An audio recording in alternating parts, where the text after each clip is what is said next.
hello. Talking more about good old Lord of the Flies today. Hopefully you've had a chance to start reading it. We're going to have some work for you guys to do based on the first two chapters. I also want to talk about some ways in which we can begin to analyze this story in terms of some of the theories that were emerging about how the human mind works, about how society works, and about how literature works. These theories emerging as we turned into the 20th century. This was written well into the 20th century, but in particular, the psychological work of Sigmund Freud and Carl Jung, I think, informed some of how the author here, William Golding, went about writing this, and it also gives us some ways to talk about the characters and what they're doing. We're especially going to look at the idea of how the mind works. We can read characters in this novel as different parts of a human mind, and how the human mind uses symbolism to make sense of what's happening, to tell stories that have meaning for individuals and whole communities of people. So let's see what these theories tell us. Sigmund Freud became very influential in the early 20th century, kind of lived into the turn of the 20th century, had a number of very famous patients. He is known as the father of modern psychology. He was very influenced by literary ideas. He basically took elements of literary analysis like symbolism and imagery and used those ideas as a way to try to understand the interior of the human mind itself. Now, many of his original theories about how the human mind works have since been abandoned in light of more recent psychological research, but his ideas still give us a lot of insight into possibilities for literary analysis, and a number of works of literature, and I think there's a case to be made that this is true of Lord of the Flies. A number of works of literature are written in a way that reflects some of his ideas. Next, Carl Jung, who was a student of Sigmund Freud's for a while, and sort of used a lot of his ideas and developed them in some other directions later on, contributed even more to how literary ideas are formed in the mind and spread across cultures. So, Freud's theory of the mind suggests that the mind has different components. He identified the ego, the superego, and the id, and that some of these components lie beneath the level of consciousness, so that there's things happening in your mind that are not present to your consciousness. They're there in the background, but you don't know what they're doing, but they do profoundly shape your thoughts, emotions, experiences, and behavior. So people have used the metaphor of an iceberg, right? The idea that there's much more below the waterline with an iceberg than there is above. And so in this case, we see the part of the mind called the ego. That's like, can sometimes be described as a person's sense of self, maybe their sense of what they're presenting to the world, something that's a little bit more rational, clear. This is the part of themselves to which they most connect directly or consciously. Beneath the ego is the id, the scary, scary id. And it is completely subconscious. And it has to be subconscious because it is so terrifying and so dangerous that to let it emerge into the conscience would bring serious risk. The id is responsible for dark, aggressive thoughts, sexual desire, passions, and appetites. Now, the superego is sometimes seen as something that bridges between these two and tries to regulate what comes from the unconscious into the preconscious and conscious. So the ego, you see also, some people say it bridges, but it's mostly what you're aware, the version of yourself you're aware of. The id would love to bubble up into that higher level, but you really don't want to see that stuff. So the superego helps to sort of negotiate between these two parts of the mind, and the idea is that things in the id have to be expressed somehow. But if you were to express them in their raw form, it would be terrifying. So things from the id are made into symbols. They are turned into symbolic or literary images and then expressed that way in an acceptable form.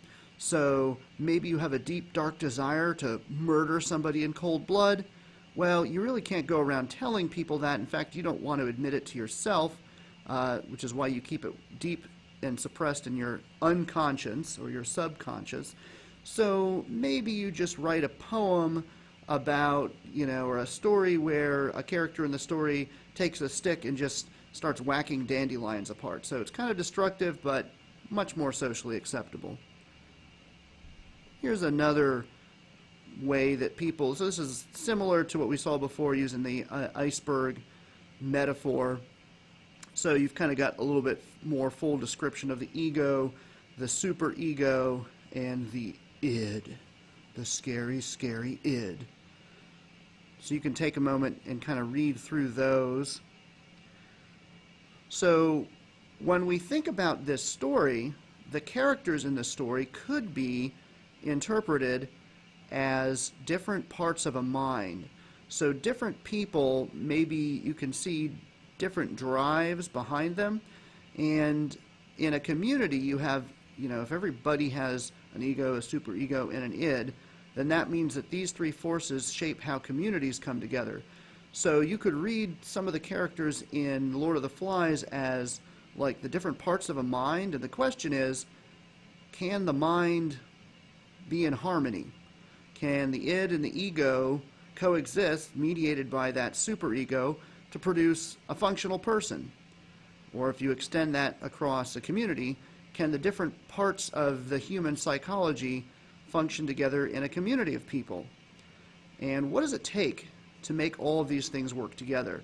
In a sense, you have to have all of them, but since they don't always work well together, there's a bit of a trick to make them function. And if they break down, it could be destructive. So this moves us then into Carl Jung's theory of what he calls the collective unconscious. So Freud looked at the idea of individual people having an unconscious. Things deep, deep down, they're not even aware of how deep down their minds go, and things come out of that deep place and are turned into symbolic images. And that's, basically Freud said, like, if you're an artist, that's because you're trying to turn stuff from your subconscious safely into conscious expressions of creativity. But Carl Jung said, well, people in communities do this, and over time, in the same cultures or communities, people have sort of all created a sense of standardized images or story formulas. And he noticed that so many stories have very similar plot lines and very similar characters. So humans, in a sense, have created like a language of story types, and we all recognize different types of characters, like a hero or a villain, right? Like, you don't have to see a lot of movies or read a lot of stories before you recognize these are recurring types of characters. And he said that humans need stories to build a sense of who we are, where we are in the world, and how to orient our activity in the right way.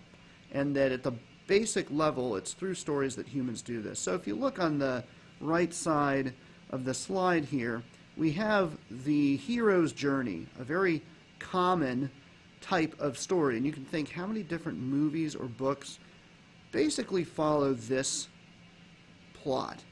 So it goes, and you notice that it goes from the known realm to the unknown realm and back, which how much of life involves going from a place where you know what you're doing to figuring out something unknown, and that can be frightening or challenging, and then safely returning to known. Especially if you go into the unknown and learn it, it becomes known. So you ultimately always return to some sort of a known space. So there will be, at the beginning of the story, a call to adventure. Maybe this is Gandalf showing up and inviting Bilbo Baggins to be a burglar, and that's the beginning of The Hobbit. Maybe this is when a droid shows up and Luke Skywalker finds out about Obi-Wan Kenobi from a recording, right? So some sort of a call to adventure, fill in the blank for many other stories. Oftentimes there'll be some sort of a supernatural aid given to the hero. So this could be a magical ring, a lightsaber, you name it, and some sort of a threshold guardian. So the first step on the journey, the hero will have to pass from the known to the unknown. And a lot of times there's that moment where we see the hero going from known to unknown territory. So in Star Wars, this would be like when Luke finally leaves his home planet and he's now in outer space and it's all unknown. Or in Lord of the Rings, when the hobbits leave the Shire. So those are the threshold. Now as they go on, they need a helper or mentor. So like Gandalf in Lord of the Rings, or the Hobbit, or Obi-Wan Kenobi in Star Wars. And they're going to face challenges and temptations, things that will try to distract them from what they need to do in their mission. They'll face challenges, maybe a temptation. Sometimes, a hero will face a temptress, a female who will use her charms, or some other sort of temptation, wealth, anything that could possibly pose a threat to the hero. And then in the height of the unknown, there will be some sort of a death or underworld experience, facing an ultimate challenge, risking life, maybe in some sense losing a part of your life. There'll be some sort of ultimate challenge or underworld experience through which the hero will be transformed. If he has had a failure, he'll make atonement, or atonement will be made for him, and he'll come out a new, better, more complete character, having achieved something, and then safely return to the known, returning to home. So, I used Lord of the Rings and Star Wars, if you're familiar with those stories, but many, many stories follow some version of these steps. And Carl Jung said, the reason that humans do that is because we collectively have a set of experiences that kind of emerge from our subconscious or unconscious, and so we've kind of created a system to turn those into stories that allow us to understand how to interpret our lives. So the idea is that the deepest things are hard to express unless you have stories that can work as a metaphor, and then you use the metaphor as a way to figure out what to do in your own life. Here's a fun little graph or table that charts different types of characters from many different movies, popular movies, from Harry Potter to, I think there's even Lord of the Rings, Finding Nemo, so quite a few options here. So you can kind of look through this and see if you can recognize some of these different types of characters. Again, the idea that, many, many different stories, but very similar types of characters.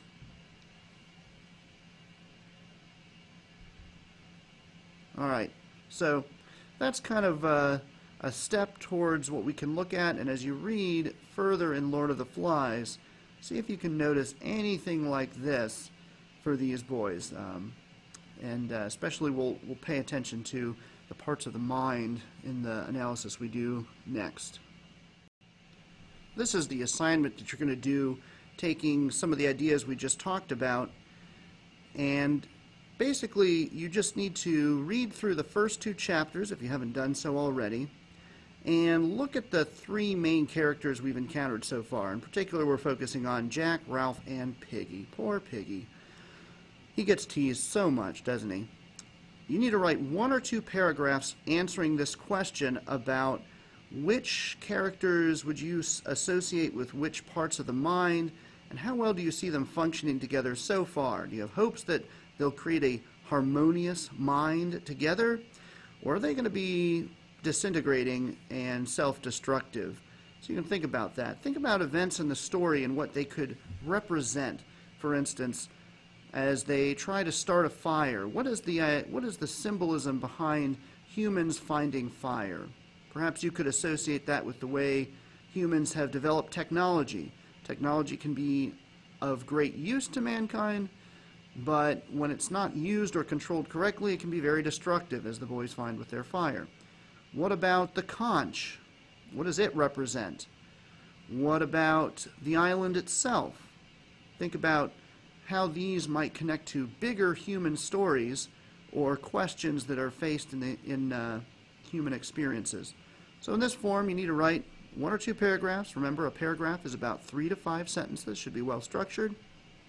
You're just going to type your response in this space here and then submit it. This will be available through the Google Classroom. So get going on your assignment. Look at those first 2 chapters. Make sure you submit your assignment for next week. For Monday, make sure you've read through Chapter 5. We're going to do a quiz on Chapter 5 for Monday. So that's your homework for the weekend. Read through Chapter 5. Now, kind of a final thought on thinking about these different psychological reading ideas, the unconscious, archetypes, especially the idea that there's these types of characters in many different kinds of stories. Sigmund Freud and Carl Jung weren't really Christians. They actually, especially Sigmund Freud, had a really secular view of the world, but Christians have come and said, hey, this idea of there being like an underlying story, or that there's sort of a combination of many stories that all sort of tell the same story, does that kind of make sense, given that our ultimate story in the Bible seems to have some of these elements? And perhaps, if you think about the idea that humans are made in the image of God, and God is the ultimate creator, including of stories, if our mind reflects God's mind, then it makes sense that we would have stories that reflect the truth that God provides. Now, the difference between the stories we invent and what God creates is that we're making things that are imaginary. They're in different ways relatable to real events. Sometimes our stories are based on true events or are recreating true events. But God's story is like this ultimate story of a hero, Christ, who comes into a world, has an encounter with death, is raised from the dead. In the process he avoids temptations, and he brings his people and himself back home. So he goes from a known to an unknown and back home through this redemptive process. And so some Christians have said, what, maybe Freud and Jung were on the right track, but they didn't really complete the journey in terms of understanding the full possibility of the meanings of stories. And maybe it's not just a psychological unconscious that causes humans to write so many similar stories, but it could be the fact that we're made in God's image. So another kind of thought to plug in as you think about this and other stories. Enjoy your reading.